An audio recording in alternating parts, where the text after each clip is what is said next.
Init sa Pinas? What the?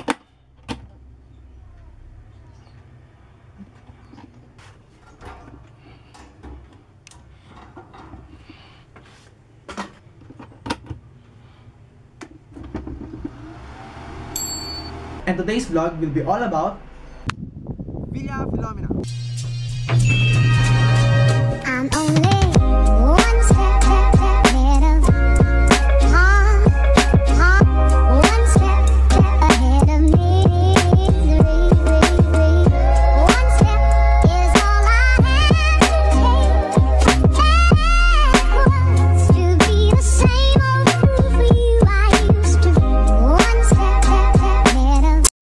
Bakit ng balay, boy? Oo, ganda naman.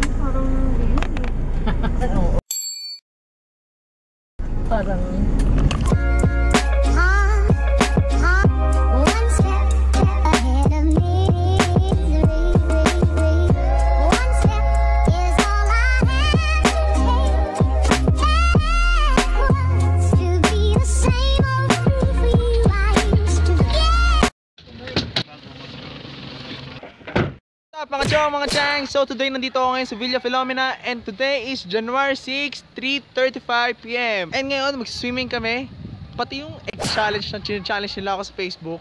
And nandito kami ngayon sa Villa Filomena kasi nagtitrend na to sa FB eh. So sinishare siya sa akin ng mga friends ko na pumunta raw kami dito and napakaganda nga dito and napakapansin ng lugar na to kasi yung mga ibang tao nakabikini lang basta lang makapag-swimming sila. And then ang angas dito kasi yung ilog nila is natural spring daw, is malinis and kapag ka natatamaan ka ng tubig sa ilalim nun, parang minamassage daw yung likod mo. Ang forma dito, and I assure you, napaka worth it. Pupunta ako sa playground nila and maliit lang sila, may bungee jumping, may siso, tapos may slide na rin. Basic type pero ganda. So ngayon papunta na ako ngayon sa cottage namin, which is maliit lang naman, hindi naman siya pang mamahaling cottage. And kapag ka mamahalin, wala dito nun, mahal yun.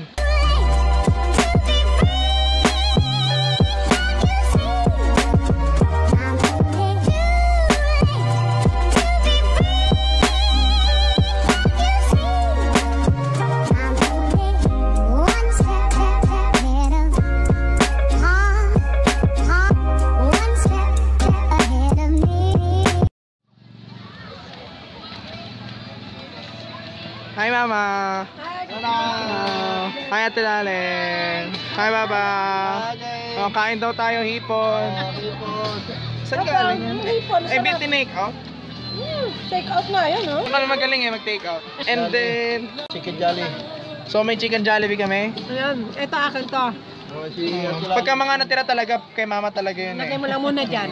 Tirador ng tira yan, mama mo. Tagay para sa tagumpay. Tage. Ay, Diyos ko. Ito mga bisita namin, mga pusa. Ito tulog. Ito pusang to, maarte to eh. Binigyan ko ng baboy, di kumain. Saing kami Ito, ngayon. nagsasaing kami. Yan. Tapos ito, tinolang manok. Sarap. Siya ang cook namin eh. Chef cook. Chef cook. Chef engineer. Tapos, bisita namin si tita namin. So ngayon magbibihis na ako. Pumunta na talaga ako doon para kuhanin yung damit ko eh. So, tara, punta tayo sa CR. Sira necklace ko. Oh my God.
kakatapos ko lang mag-swimming sa swimming pool and napakaganda doon, napakalamig nga lang ng tubig and meron doon dalawang swimming pool doon sa taas at saka sa baba. Sa baba, sobrang lalim noon hanggang doon, diyan, ganyan kalalim siya.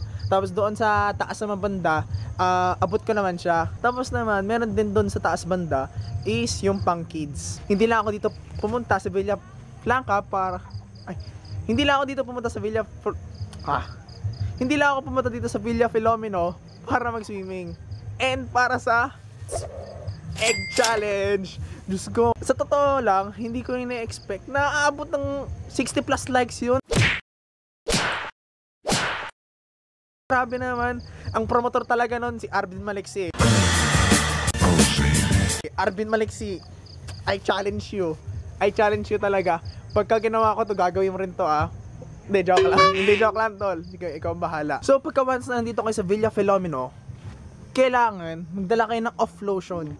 Yes, importante yun. Off lotion is the important thing na kailangan mong dalihin talaga. Kasi kapag wala ka nun, kakagating ka na maraming lamok. Kasi maraming lamok dito. Kung mag-overnight naman kayo dito, kailangan mong gumamit ng kumot, o kaya ng medyas, o kaya ng long sleeve para hindi kayo anahin ng lamok. Kasi, promise, naranasan ko na yun. Nung isang beses nga natutulog ako, hindi ako makatulog dahil sa mga lamok kasi kinakagat yung legs ko. Trip ata ako na lamok. One thing na nakalimutan ko dalhin is yung GoPro. Sayang. Kasi kapag kadala ko yung GoPro, may slide dito sa Villa Filomeno na yung simula doon sa slide, baksak mo doon mismo sa ilog. And then napakalamig doon na ng tubig. And inisip ko, 4 feet yata yun or 5 feet. Pero sa tingin ko is 6 feet talaga yung pinakalalim nun. Banda doon sa gitna ng ilog na yon, meron doon patungan ng paa, which is makaahon ka para makapag-picture ka, para may bagong DP ka. So, astig nga, ang ganda rito. So, yung tulay nila dito is under repair pa lang, hindi pa tapos gawin. And makahoy pa lang siya. Siguro pagka naayos to, mas magiging maganda to. So, nandito kami ngayon sa tulay na Villa Filomena. So, nandito kami ngayon sa tulay na Villa Filomena and under repair pa lang siya Paano pa kaya pagka naging maganda to at saka naging mas maganda yung environment niya. At saka sabi daw, in this summer daw, gumagawa raw sila ng plano na magkaroon daw dito ng zipline. So, napakaangas kung may zipline dito, di ba? So, tingnan mo yung tubig nila, inaayos pa lang nila yung tubig, inaayos pa lang nila yung mga lupa dyan, tingnan nyo.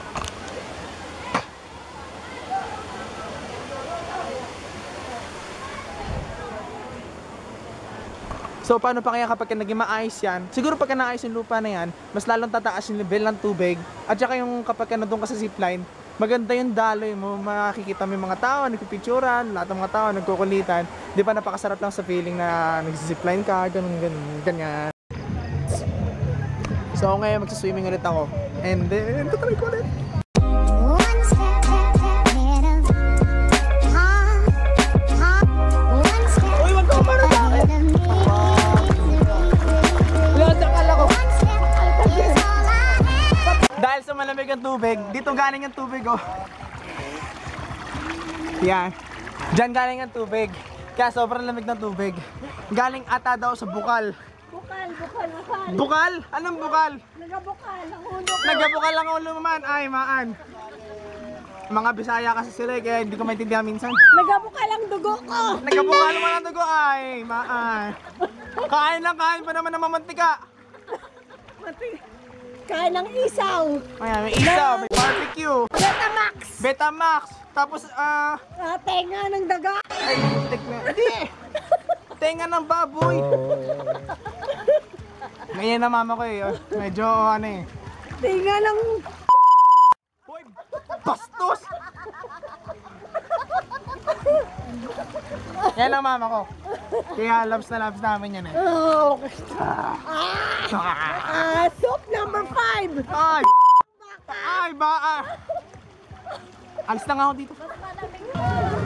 Pinabati ko dyan mga Estolano family, mga Lucis family. Yeah. Mga nakong pogi. Walang comment. Mga nakong pogi, kamukha ko yan. Love ko yan, bunso ko yan. Kaya daw ako naging gwapo dahil daw kay mama. Wala, o di layo ako sa'yo. Dahil sa sobrang lamig dito, tingnan niyo yung salamin ko. Bam! Hamog! Siguro kapag ako may pera ako, magpapagawa ko ng salamin na yung may... Kapag may pera ako, magpapagawa ko ng salamin yung may ganun So this part, itong swimming pool na to, mas malalim to doon sa siniwimingan ko kanina. Nakakabulol, di ba? Oh, nakabulol nga.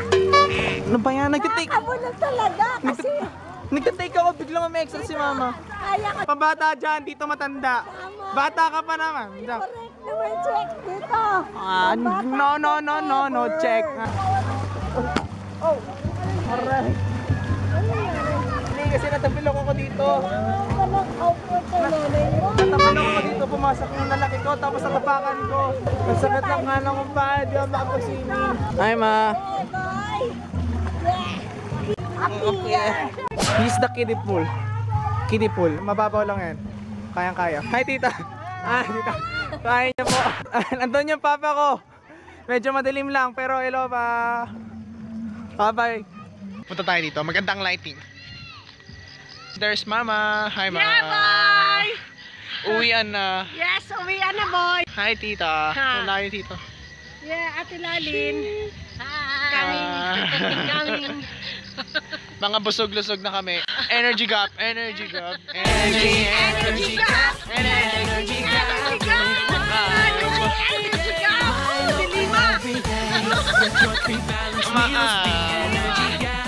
So, pauwi na kami ngayon and then that's all my vlog.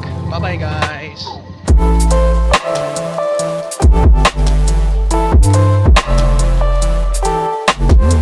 Egg challenge, here we go. Egg challenge, here we go. Para sa vlog. Egg challenge. Okay, 3, 2, 1.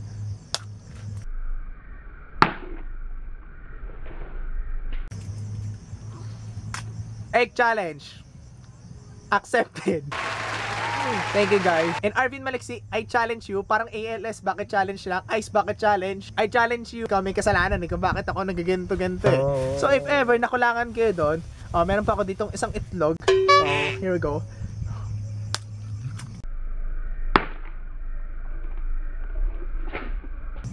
So nagkalat ako dito, patay na.